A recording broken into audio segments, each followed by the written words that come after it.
Hello मेरे प्यारा साथी, नमस्कार। स्वागत है आपका अपने परिवार अंकित एजुकेशन अड्डा पर। आज हम बात करने वाले हैं नायक 2.0 के बारे में, जिसका जीएस प्रैक्टिस सेट 1 से 30 वीडियो आपको लेक्चर कराए गए थे, 30 प्रैक्टिस सेट कराए गए थे। उनका सभी का निचोड़ आपको हैंड रिटन नोट्स के माध्यम से मिलने वाला है, ताकि आप हर एक सेट को मात्र 5 से 10 मिनट में आप अपना रिविजन कर लें। ठीक है, हर एक पॉइंट को कवर किया गया है, बहुत ही शानदार तरीके से आपको यहाँ हैंडरिटन नोट्स के माध्यम से मिलेगा। अगर आपको पीडीएफ चाहिए हो तो कमेंट करना, या आप इसी यूट्यूब चैनल के नाम से टेलीग्राम चैनल को सर्च करेंगे तो आपको वहाँ पर ये पीडीएफ प्राप्त हो जाएगी। ठीक है, तो अब बात कर लेते हैं। आज के 20 क्वेश्चन हैं, टॉप महत्वपूर्ण हैं, एग्जाम की दृष्टि से महत्वपूर्ण है। अगर आप ये 30 वीडियो अगर पार्ट यहाँ पे कवर कर लेते हैं तो शानदार निश्चित यहाँ पर आपको जीके में इम्प्रूव मिलने वाला है। पहला क्वेश्चन है कि खालिस्तान नृत्य महाभारत, रामायण, महाकाव्य और पुराणों की कहानियों में सन्निहित है, तो इसका आंसर है कथकली। ठीक है, कथकली केरल का शास्त्रीय नृत्य है और केरल में दो शास्त्रीय नृत्य हैं, एक तो आपका कथकली और दूसरा मोहिनीअट्टम। अगर हम बात करें सबसे पुराना शास्त्रीय नृत्य भरतनाट्यम है, जो कि तमिलनाडु का है, 2000 वर्ष पुराना है। सबसे नया की बात की जाए तो ये सत्रिया है, असम का है, मात्र 500 वर्ष पुराना है। अगर बात करें जो सत्रिया है, इसे सन 2000 में शामिल किया गया था, और इसके जो संस्थापक हैं वो कौन से हैं? श्रीमंत शंकर देव जी हैं। ठीक है, अब बात करेंगे मणिपुरी, मणिपुर का है। कथक उत्तर भारत और यूपी का है।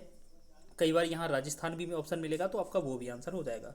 ओडिसी आपका उड़ीसा का है। ठीक है, तो ये आपको याद रखना है शास्त्रीय नृत्य से रिलेटेड कुछ महत्वपूर्ण पॉइंट।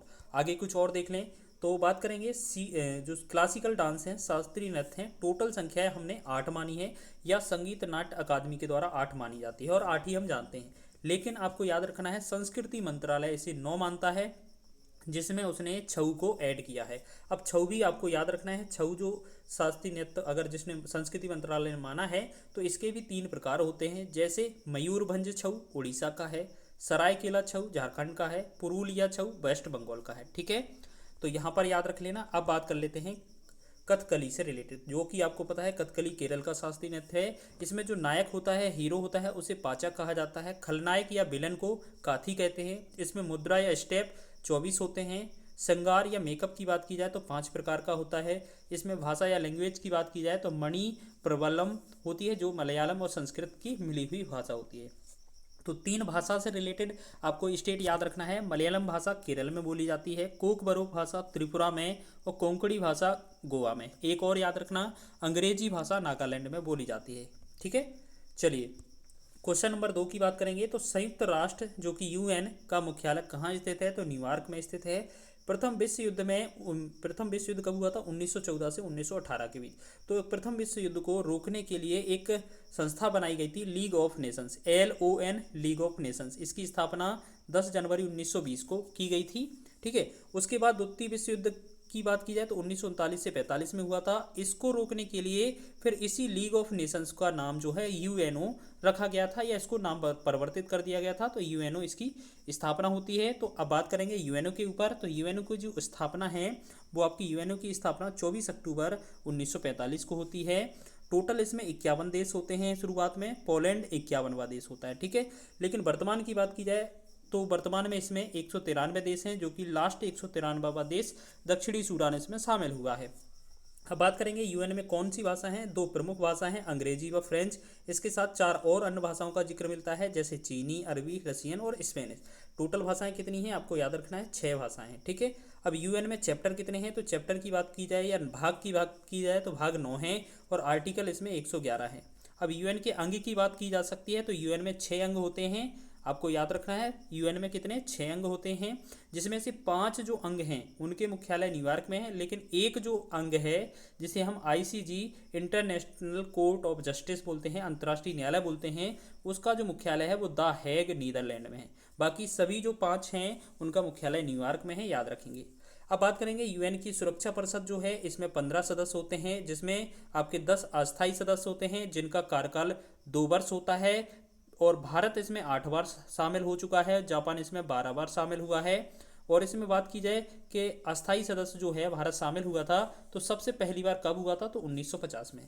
अब बात करेंगे 5 अस्थायी सदस्य होते हैं। ठीक है, 5 अस्थायी सदस्य होते हैं, जैसे आपको याद रखना है 5 ये शॉर्ट नेम है आपको। A से अमेरिका, B से हो जाएगा, C से हो जाएगा, F से R से। ठीक है, अमेरिका हो जाएगा, बी से, और सी से आपका चाइना, एफ से फ्रांस, आर से रसिया। अब बी से आपको कमेंट करना है कौन सा देश आप लिखने वाले हैं, तो देखते हैं कौन बता सकता है। ठीक है, आपको याद रखना है 5 स्थायी सदस्य देश हैं। ए से अमेरिका हमने ले लिया, सी से चाइना, एफ से हमने आपको फ्रांस बता दिया, आर से आपको रसिया या रूस बता दिया। तो बी का आपको कमेंट बॉक्स में जवाब देना है कि क्या नाम हो सकता है। थोड़ा बहुत तो आपको सर्च करना पड़ेगा ताकि आपका जो सोचने की क्षमता है वो ज़्यादा हो। अब संयुक्त राष्ट्र दिवस की बात की जाए तो संयुक्त राष्ट्र दिवस कब मनाया जाता है? 24 अक्टूबर को। क्यों? क्योंकि 24 अक्टूबर 1945 को इसकी स्थापना होती है। ठीक है, चलिए अब बात करते हैं थर्ड क्वेश्चन की। तो यहाँ अल्फ्रेड नोबेल की स्थापना करने वाले जो अल्फ्रेड नोबेल हैं, इनकी जो स्थापना करने वाले अल्फ्रेड नोबेल ने किस चीज़ का आविष्कार किया था? मतलब जो नोबेल पुरस्कार की स्थापना करने वाले हैं जो कि अल्फ्रेड नोबेल हैं, इन्होंने किस चीज़ का आविष्कार किया था? तो डायनामाइट के। देखिए ये आपको बहुत ही अच्छे तरीके से दिख रहा होगा, लिखा हुआ। आपको ये पीडीएफ मिल सकता है, आप इससे रिवीजन कम से कम समय में कर सकते हैं हमारे साथ जुड़कर। ठीक है, तो डायनामाइट की बात हो गई। अब बात करेंगे नोबेल पुरस्कार। तो इन्हें जन्म जो है इनका, नोबेल अल्फ्रेड नोबेल का जन्म 1833 में हुआ था, मृत्यु 1896, और देश ये स्वीडन है, स्वीडन के ये रहने वाले थे। ठीक है, नोबेल प्राइज़ की जो घोषणा है वो सन 1900 में होती है, पहली बार 1901 में दिए जाते हैं। शुरू में ये 5 क्षेत्रों में दिए जाते थे: भौतिकी, रसायन, चिकित्सा, साहित्य और शांति। इनमें से जो ऊपर वाले 4 हैं ये आपको स्टॉकहोम में दिए जाते थे। ठीक है, जबकि एक शांति का जो पुरस्कार है वो आपका, नोबेल पुरस्कार है जो शांति का, वो आपका ओस्लो में दिया जाता था, नॉर्वे में। अब बात करेंगे छठवां जो अर्थशास्त्र में नोबेल पुरस्कार मिला है वो पहले 1968 में ज्ञात किया गया। ठीक है, अर्थशास्त्र के क्षेत्र में, जबकि पहली बार इसे प्रदान किया गया 1969 में। अब बात करेंगे घोषणा इसे अक्टूबर में होती है हर साल, और ओस्लो नॉर्वे में होती है, जबकि प्रदान ये 10 दिसंबर को किए जाते हैं स्टॉकहोम में, स्वीडन में। ठीक है, लेकिन शांति का आपको याद रखना है नॉर्वे में दिया जाता है, बाकी सब कहाँ दिए जाते हैं? स्टॉकहोम, स्वीडन में दिए जाते हैं। चलिए आगे बढ़ेंगे हम। अब देखिए बहुत ही महत्वपूर्ण पॉइंट है, शांति का नोबेल है वो स्टोटिंग संसद नॉर्वे के द्वारा दिया जाता है, बाकी सब के सब स्टॉकहोम में दिए जाते हैं। सबसे कम उम्र में जो मलाला यूसुफजई है, इन्हें मिला था, ये 17 साल के थे। इनकी बुक है वी आर डिस्प्लेस्ड। सबसे अधिक उम्र में ये 97 वर्ष में मिला था गुडाइनफ को। क्वेश्चन नंबर 4 की बात करेंगे तो भारत में हवाई परिवहन निम्न में से किस वर्ष शुरू किया गया था? तो 1911 में, हवाई डाक सेवा के रूप में। ठीक है, हवाई डाक सेवा जो है वो सबसे पहली बार कहाँ चालू की गई थी? तो प्रयागराज से नैनी, मात्र 10 किलोमीटर के लिए। ठीक है, इसमें जो प्लेन था वो कौन था? हम्बर वाई प्लेन, याद रखेंगे। ठीक, चलिए अब बात कर लेते हैं यहाँ पर बहुत ही महत्वपूर्ण क्वेश्चन। 1932 में टाटा एयरलाइंस की बात की जाए तो ये 1946 में एयर इंडिया बना था। 1932 में टाटा एयरलाइंस की स्थापना होती है, बाद में इसी का नाम एयर इंडिया कर दिया जाता है। जो आपने फ्लाइट पर नाम लिखा देखा होगा, ये 1946 में किया गया था। हवाई परिवहन की बात की जाए तो ये जो है नागरिक उड्डयन मंत्रालय के अधीन होता है। भारत का पहला हवाई अड्डा कौन सा है? जुहू, मुंबई में है, जो कि 1928 में बनाया गया था। सबसे बिजी एयरपोर्ट की बात की जाए तो इंदिरा गांधी इंटरनेशनल जो है, इंदिरा गांधी इंटरनेशनल हवाई अड्डा है जो कि नई दिल्ली में है, वो आपका सबसे बिजी है। लेकिन सबसे बड़ा एयरपोर्ट पूछा जाए तो ये राजीव गांधी एयरपोर्ट है, जो कि हैदराबाद में स्थित है। सोवा एयरपोर्ट अभी हाल ही में बना था, वो कहाँ था? पाकयांग, सिक्किम में बना था। वायुयान अधिनियम एक्ट कब आया था? तो ये 1934 में आया था। अब ये इंपॉर्टेंट क्वेश्चन है, लेटेस्ट है, करंट अफेयर का है कि सौर ऊर्जा से संचालित विश्व का पहला एयरपोर्ट कौन सा बना है? तो कोचीन एयरपोर्ट बना है, पीपीपी मॉडल पर आधारित। ठीक है, चलिए आगे हम बात करेंगे 5वें क्वेश्चन की। तो जनगणना 2011 के अनुसार कौन से दशक के दौरान जनसंख्या वृद्धि दर सर्वाधिक रही थी? तो हम बात करेंगे तो सर्वाधिक जो है 17.64% रही थी 2001 से 2011 के बीच। ठीक है, सर्वाधिक दर की वृद्धि कब रही थी? अच्छा ये क्या है, न्यूनतम पूछा जा रहा है ना? अच्छा नहीं, ये पूछा जा रहा है कि 2001 से 2011 तक कितना रही थी बस। तो ये 17.64% वृद्धि दर रही थी। ठीक है, तो ये वृद्धि तो हो रही है। ठीक है, तो सर्वाधिक 10 की वृद्धि पूछा जाए, 10-10 साल का गैप होता है इनमें जनगणनाओं में। ये कह रहे हैं जब इतनी जनगणना हो चुकी हैं तो सबसे ज़्यादा जो 10 की वृद्धि है वो कब दर्ज की गई थी? तो 1961 से लेकर 1971 के बीच, तो ये 24.80% वृद्धि की गई थी। लेकिन सर्वाधिक 10 की जो कि कम बोला जाए तो सबसे कम जो 10 की वृद्धि दर कब रही थी? तो 1911 से 1921 के बीच, माइनस में रही थी 0.31%। ठीक है, जनगणना 2000 अगर बात की जाए 11 की, तो इसका जो जनसंख्या घनत्व है वो 382 हो जाएगा। लिंगानुपात की बात की जाए तो 943 हो जाएगा। कुछ महत्वपूर्ण पॉइंट देख लीजिए। बाल लिंगानुपात 919। साक्षरता की बात की जाए एवरेज तो ये 74.04% थी, जिसमें मेल का परसेंटेज 82.10% और जबकि फीमेल का 65.46%। 2011 की जनगणना आयोग के जो जनगणना आयुक्त थे वो कौन थे? सी चंद्रमौली। तो एक बार क्वेश्चन ऐसा ही पूछा गया है कि जनगणना के सर्वोच्च पदाधिकारी कौन होता है? तो जनगणना आयुक्त होता है। 2011 जनगणना जो है वो डाटा रिपोर्ट 31 मार्च 2011 को प्रस्तुत की गई थी। सर्वाधिक जो जनसंख्या वो यूपी में और न्यूनतम जनसंख्या सिक्किम में दर्ज की गई थी। चलिए अब हम बात करेंगे छठवें क्वेश्चन की ओर। तो छठवां क्वेश्चन है फॉलो ऑन निम्न में से किस क्रिकेट प्रारूप से संबंधित है? तो केवल टेस्ट मैच से संबंधित है। इसमें क्या होता है? टेस्ट मैच में जो पहली पारी होती है उसके बाद दूसरी विपरीत टीम की पहली पारी होती है, उन दोनों के बीच जितने का अंतर होता है वो जैसे कम से कम 200 रन का अंतर, उसे हम फॉलो ऑन कहते हैं। ठीक है। अब डीएलएस मेथड से रिलेटेड ये डकवर्थ लुईस जो सिस्टम है ये कब शुरुआत की गई थी? तो 1997 में पहली बार जिम्बाब्वे वीएस इंग्लैंड के बीच की गई थी और ये टेस्ट में नहीं होती है, याद रखेंगे। T20 फॉर्मेट की बात की जाए पावर प्ले 6 ओवर का होता है, एक बॉलर इसमें 4 ओवर फेंक सकते हैं। वनडे की बात की जाए तो ओडीआई की तो एक दिवसीय मैच में 50 ओवर होते हैं, एक बॉलर इसमें मैक्सिमम 10 ओवर फेंक सकते हैं। और पहला कप्तान की बात की जाए ओडीआई का अजीत वाडेकर था। ठीक है, अजीत वाडेकर। चलिए अब हम बात करें, टेस्ट मैच 5 दिन खिलता है, इसमें 90 ओवर प्रतिदिन फेंके जाते हैं। लंच टाइम इसमें 40 मिनट का होता है, टी ब्रेक 20 मिनट का होता है और इनिंग ब्रेक 10 मिनट का होता है। ठीक है। ओडीआई में लंच टाइम नहीं होता है, इनिंग ब्रेक जरूर 40 मिनट का होता है। ठीक। चलिए अब हम बात करेंगे डीआरएस मेथड जो है डिसीजन रिव्यू सिस्टम जो है, रिव्यू का सिस्टम जो है पहली बार 2008 में लाया गया था इंडिया वर्सेस श्रीलंका में। ठीक है। पहला खिलाड़ी आउट होने वाला कौन था इससे? डीआरएस मेथड से या डीआरएस से? तो ये वीरेंद्र सहवाग थे। T20 में इनिंग ब्रेक कितने का होता है? तो 10 मिनट का होता है, याद रखेंगे।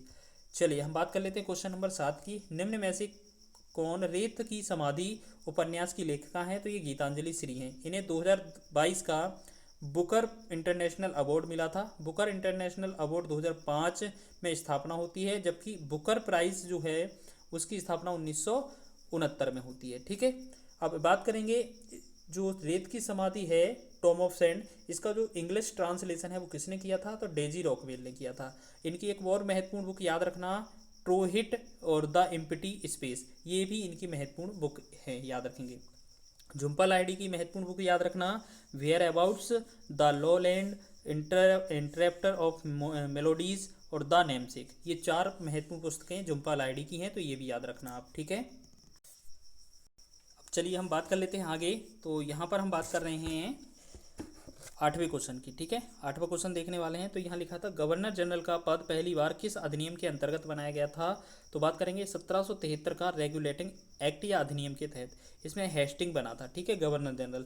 तो आपको याद रखना है इसी समय 1773 के समय कलकत्ता में सुप्रीम कोर्ट की स्थापना होती है, इसी एक्ट के तहत 1774 में। इसी एक्ट के तहत 1774 में चीफ जस्टिस कौन नियुक्त किए जाते हैं? एल्जा एम्फे। जबकि 3 अदर जज कौन है? चैम्बर्स, लेमिस्टर और हाइड, एक इसके 3 अन्य जज थे। अगर बात करें ये जो एक्ट पेश कब हुआ था, तो ये 18 मई 1773 में हुआ था और इसके पेश करने वाले कौन थे? Frederick North. तो आपको याद रखना है।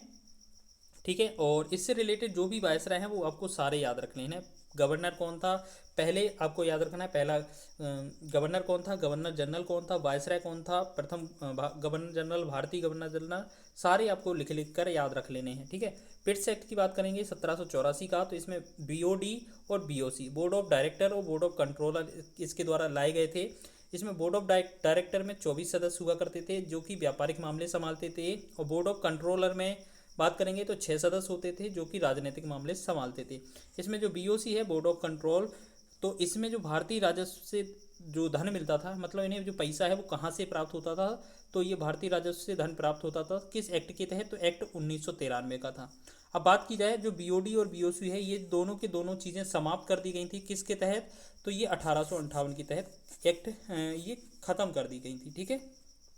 चलिए तो हम बात करेंगे आगे 1813वां जो एक्ट है, 1813 का जो एक्ट, इसमें ईस्ट इंडिया कंपनी का एकाधिकार समाप्त कर दिया गया था। और इसमें ईसाई धर्म प्रचारक की बात की जाए तो इसको बढ़ावा दिया गया था। इसमें धर्म प्रचारक ईसाई वाले कौन थे? सबसे पहले सेंट थॉमस थे। लेकिन आधुनिक काल में 1800 के दशक में अगर बात की जाए ईसाई धर्म के प्रचारक कौन थे? तो विलियम कैरी थे। ठीक है, दोनों का नाम याद रखना आप। आगे बात करेंगे क्वेश्चन नंबर 9 कि भारत सरकार अधिनियम 1919 आधारित था, जो कि मॉन्टेग्यू चेम्सफोर्ड रिपोर्ट पर आधारित था। इसके समय इसी से प्रांतों में द्वैध शासन शुरू हुआ और इसी समय भारत विधान परिषद, जो कि द्विसदनात्मक व्यवस्था की गई। इसमें जो उच्च सदन हुआ करता था उसे राज्य परिषद, जो निम्न सदन हुआ करता था उसे केंद्रीय विधानसभा कहा जाता था। राज्य परिषद में 60 सदस्य और केंद्रीय विधानसभा में 145 सदस्य हुआ करते थे। वायसराय की कार्यकारी परिषद में भारतीय होना आवश्यक था। तो आपको याद रखना, इसी के तहत ये भी कहा गया था कि वायसराय जो भी है उसके साथ जो कार्यकारी परिषद है उसमें भारतीय होना आवश्यक है। और एक और याद रखना, मार्ले मिंटो सुधार 1909 में आया था।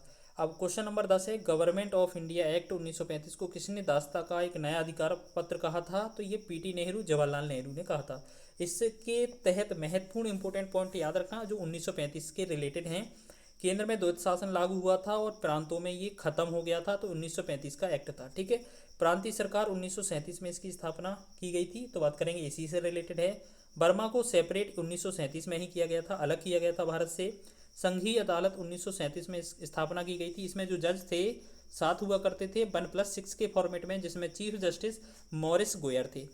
आरबीआई की स्थापना 1935 में इसी के तहत होती है। इसी के और शक्तियों का विभाजन संघ सूची, राज्य सूची, संवर्ती सूची में किया गया था इसी के तहत। ठीक है, संवर्ती की बात की जाए, संवर्ती सूची ऑस्ट्रेलिया से ली गई थी। शॉर्ट में लिखा है, नाम याद रख लेना। ठीक है, क्वेश्चन नंबर 11 है कि ब्रिटिश संसद ने भारतीय स्वतंत्रता अधिनियम कब पारित किया था? तो ये जुलाई 1947 में, 18 जुलाई 1947 को इसकी स्थापना हो जाती है, ये पारित हो जाता है। माउंट बेटन योजना, बाल्कन प्लान, डिक्री वर्ड, इसे किसे कहा जाता है? तो इसकी ये नेहरू ने कहा था। और ये अगर हम बात करेंगे बाल्कन प्लान, लेकिन माउंट बेटन योजना, बाल्कन प्लान और डिक्री वर्ड ये जो है आया कब था? 3 जून 1947 को। क्वेश्चन नंबर 12 की बात की जाए तो हम किसी यूरोपीय समुदाय ने भारत के साथ प्रथम व्यापारिक संबंध स्थापित किए थे? तो ये पुर्तगीज या पुर्तगाली। वास्को डी गामा सबसे पहले पुर्तगाल आने वाला था, उसका नाम क्या था? वास्को डी गामा हो गया पुर्तगाली सबसे पहला, जो कि कब आया था? 1498 पहली बार, 1502 में दूसरी बार और 1524 में तीसरी बार। और ये सबसे पहली बार जब आया था वो कहाँ आया था? कालीकट बंदरगाह केरल में आया था। जमूरिन के शासनकाल में या कहें कि जमूरिन ने इसका स्वागत किया था। पुर्तगाल की पहली जो फैक्ट्री है वो कब लगाई गई थी? तो 1503 में कोचीन में। और सेकेंड फैक्ट्री 1505 में कन्नूर में लगाई गई थी। भारत आने वाला दूसरा पुर्तगाली कौन था? तो ये सन 1500 में आया था, पेड्रो कैब्रेल। और प्लस में बार्थोलोक्यो डिजाइज आया था, जो कि 1505 से 1509 तक। अच्छा ये क्या है? ये तो तीसरा है। अच्छा ये हो गया ना 1500। अब इसमें पहला गवर्नर की बात की जाए तो पुर्तगाल का पहला गवर्नर कौन था जो यहाँ भारत आया था? अल्मीरा, जो कि 1505 से 1509 तक। इसने ब्लू वाटर पॉलिसी और कॉटेज सिस्टम को लागू किया था। कॉटेज सिस्टम होता है एक तरीके से कर लेना, टैक्स लेना। ब्लू वाटर पॉलिसी मतलब समुद्र शक्ति में बढ़ावा, या समुद्र को बढ़ावा अपने देना उसको। ठीक है, अब सेकंड गवर्नर अगर बात की जाए पुर्तगाल का कौन था? अल्बुकर्क, जो कि 1509 से 1515 में आया था। और 1510 में इसने गोवा को विजय दिलाई थी, गोवा इसने विजित कर लिया था। ठीक है, पुर्तगाल भारत में सबसे लंबे समय तक रहे थे। बाहर इन्हें किसके ऑफर से मतलब इसमें बुला जाता है कि पुर्तगाल भारत में सबसे पहले आए थे और सबसे लास्ट में गए थे। तो पुर्तगालियों को बाहर जो है भारत से बाहर निकाला गया था, तो किसके तहत? तो ये 19 दिसंबर 1961 की घटना है। एक ऑपरेशन विजय चलाया गया था गोवा में, गोवा से इन्हें बाहर किया गया था। आगे बात करेंगे हम क्वेश्चन नंबर 14 की। तो ईस्ट इंडिया कंपनी के निर्माण के समय इंग्लैंड का शासक कौन था? तो एलिजाबेथ फर्स्ट। और ईस्ट इंडिया कंपनी की जो स्थापना होती है वो कब होती है? 1600 में, सन 1600 में। क्वेश्चन नंबर 15 है कि महारानी एलिजाबेथ ने ईस्ट इंडिया कंपनी को पूर्व में व्यापार करने हेतु राजकीय अध्यादेश या चार्टर कब जारी किया था? तो ये 31 दिसंबर 1600 सन 1600 में। ठीक है, और ये एकाधिकार जो था ये कितने समय के लिए बोला गया था? तो 15 वर्ष के लिए। ठीक है, इसमें जो कंपनी की बात की जाए तो ये 1599 में बन जाती है। इसको बनाने वाले ईस्ट इंडिया जो कंपनी है 1599 में बन जाती है।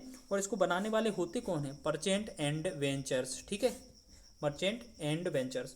1600 के समय भारत का शासक कौन था जब ये ईस्ट इंडिया कंपनी बनी थी और भारत ये आए थे? तो उस समय ये अकबर था यहाँ पर शासक। ठीक है, अब बात करेंगे क्वेश्चन नंबर 16 की कि भारत में कितने राज्य तट रेखा पर स्थित हैं? तो 9 राज्य हैं। ये बात करेंगे तो हमारी जो पुरानी तट रेखा की लंबाई है वो कौन सी है? 7516.6 किलोमीटर। लेकिन नया जो रिकॉर्ड आया है उसमें 11,098 किलोमीटर इसकी लंबाई बताई जा रही है। क्यों? क्योंकि इसे जिगजैग वाली सारी की सारी लंबाई इसमें काउंट की गई है। जैसे आपका जो भारत होता है ना, आपका जो भारत होता है, देखो आपको इसको इस तरीके से देखना है, इस तरीके से। तो ये वाला भारत है ना जो हमारा, तो यहाँ पर ये जो है ना ऐसा ऐसा जो भी है सारा सारा इसमें लंबाई काउंट हुआ है। पहले क्या है, सीधा सीधा लंबाई काउंट कर देते हैं, तो अब क्या है, सारा इसमें लंबाई काउंट किया गया है द्वीप से। तो ये कितना 11,098 किलोमीटर हो रही है। पश्चिमी तट पर इसमें 5 राज्य हैं और पूर्वी तट पर इसमें 4 राज्य हैं। टोटल कितने तट रेखा पर राज्य हैं? 9। अब यहाँ पर पूछा जाता है सबसे लंबी तट रेखा वाला राज्य कौन सा है? तो समुद्री तट रेखा सबसे ज़्यादा लंबी गुजरात की है 1214 किलोमीटर, सबसे कम गोवा की है 103 किलोमीटर। दूसरे नंबर पर सर्वाधिक किसकी है? 973 किलोमीटर आंध्र प्रदेश की। तीसरे नंबर पर सर्वाधिक है तमिलनाडु 906 किलोमीटर। अब बात करेंगे क्वेश्चन नंबर 17 की। तो 9 डिग्री चैनल अवस्थित है तो लक्षद्वीप जो कि कवरत्ती प्लस मिनिकॉय के बीच, ठीक है। 8 डिग्री चैनल मालदीव और मिनिकॉय के बीच है। 10 डिग्री चैनल अंडमान और निकोबार के बीच है। ये कभी कभार डायरेक्ट ही पूछ लिए जाते हैं, याद रखेंगे, ठीक है।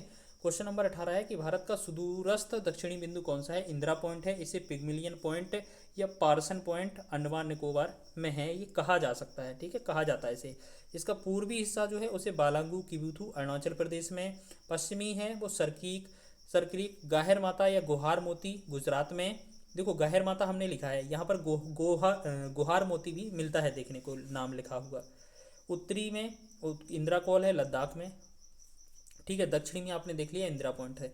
अब बात करेंगे अक्षांशी विस्तार की। तो यहाँ पर 8 डिग्री 4 मिनट से 36 डिग्री 6 मिनट उत्तरी अक्षांश, जबकि देशांतरी विस्तार कितना है? 68 डिग्री 7 मिनट से 97 डिग्री 25 मिनट तक, ठीक है। पूर्व से पश्चिम की लंबाई कितनी है? 2933 किलोमीटर है, जबकि उत्तर से दक्षिण की लंबाई 3214 है। तो हमने ये एरिया आपको लिखकर दिखाए हैं, याद रख लेना, ठीक है। 19वां क्वेश्चन क्या है कि कर्क रेखा कितने राज्यों से होकर गुजरती है भारत में? तो 8 राज्य से, जैसे गुजरात, राजस्थान, मध्य प्रदेश, छत्तीसगढ़, झारखंड, पश्चिम बंगाल, त्रिपुरा और मिजोरम। जबकि प्रधान मध्य रेखा जो है, जो भारत से कितने राज्यों से गुजरती है, जो कि भारतीय मानक समय रेखा है, ये 82.5 डिग्री है और पूर्वी देशांतर है, जो कि 5 राज्य से होकर गुजरती है, यूपी, एमपी, छत्तीसगढ़, आंध्र प्रदेश, उड़ीसा। और अगर हम बात करें इसकी जो है नैनी, इलाहाबाद, मिर्ज़ापुर से गुजरती है, वहाँ से भारतीय समय लिया जाता है, याद रखेंगे, भारत का समय यहाँ से ही मापा जाता है। अब बात करते हैं 20वें क्वेश्चन की, जो सर ने कमेंट में पूछा था कि इसका आंसर आपको बताना है। तो भारत में निम्नलिखित में से कौन मौद्रिक नीति प्राधिकरण है? तो आरबीआई हो जाएगा, भारतीय रिजर्व बैंक। भारतीय रिजर्व बैंक की स्थापना 1 अप्रैल 1935 को होती है 1934 के एक्ट के तहत। अब इसमें नीतियां बनाने के लिए एमपीसी होती है, जिसे हम मौद्रिक नीति समिति कहते हैं। मौद्रिक नीति समिति का जो हेड होता है वो आरबीआई गवर्नर होता है। तो वर्तमान में संजय मल्होत्रा जी हैं और इसका जो कार्य होता है वो रेपो रेट को निर्धारित करना होता है। तो पहले ये रेपो रेट कितना थी आपकी? 5.50 थी। इसमें 0.25 जो हैं बेसिस पॉइंट कम किए गए हैं। तो इसमें से अगर 25 हैं, इसमें बेसिस पॉइंट कम कर दें तो 5.25 इसका जो रेट होने वाला है। तो अभी वर्तमान में क्या है रेपो रेट? 5.25%। अगर बात करें आरबीआई का जो राष्ट्रीयकरण है वो कब किया गया था? 1/1/1949 को। लेखा वर्ष की बात की जाए तो 1 अप्रैल से 31 मार्च होता है। इसमें जो आरबीआई पर चिन्ह जो है उसमें क्या है? बाघ और ताड़ का पेड़ है। अब बात करेंगे एसबीआई से रिलेटेड कुछ महत्वपूर्ण पॉइंट। तो एसबीआई में क्या करना है? 1806 में बैंक ऑफ कोलकाता की स्थापना होती है। कलकत्ता, बैंक ऑफ कलकत्ता या कोलकाता याद रखना, ठीक है। फिर क्या होता है? Bank of Bengal, Bank of Bombay और बैंक ऑफ मद्रास, ये तीनों बैंक मिलती हैं 1921 में और इसका नाम रख दिया जाता है इंपीरियल बैंक ऑफ इंडिया। फिर इसी का ही आगे जो नाम है राष्ट्रीयकरण करके 1 जुलाई 1955 को एसबीआई कर दिया जाता है। यहाँ पर होता है भारतीय स्टेट बैंक, ठीक है। तो ये एसबीआई जो है इसका जो नाम है वो कब राष्ट्रीयकरण होता है? तो 1 जुलाई 1955 को। तो आपको याद रखना है ये 1896 में सबसे पहले आई थी। तो इसके बाद इसका ये प्रोसेस है जब जाके 1 जुलाई 1955 को ये एसबीआई नाम इसको प्रचलित आया है, ठीक है। तो इस प्रकार ये हमारा पहला जो हमारा सेट है वो कवर होता है और आप सभी को बताना है कि ये सेट कैसा लगा है। अगर वीडियो पसंद आया है तो प्लीज़ वीडियो को लाइक करने के साथ साथ चैनल को सब्सक्राइब कर लें और अपने दोस्तों के साथ शेयर करें। इसका पीडीएफ चाहिए हो तो कमेंट बॉक्स में लिख दें, या नहीं तो आपको इसी चैनल का जो नाम है आपको टेलीग्राम पर सर्च करना है, वहाँ पर आपको मिल जाएगा। और साथ ही साथ हम आपको डिस्क्रिप्शन में इसका लिंक दे देंगे टेलीग्राम का, वहाँ से जाकर आप डाउनलोड कर लेना, ठीक है। तो मिलते हैं नेक्स्ट आपके प्रैक्टिस सेट में, तब तक के लिए जय हिंद।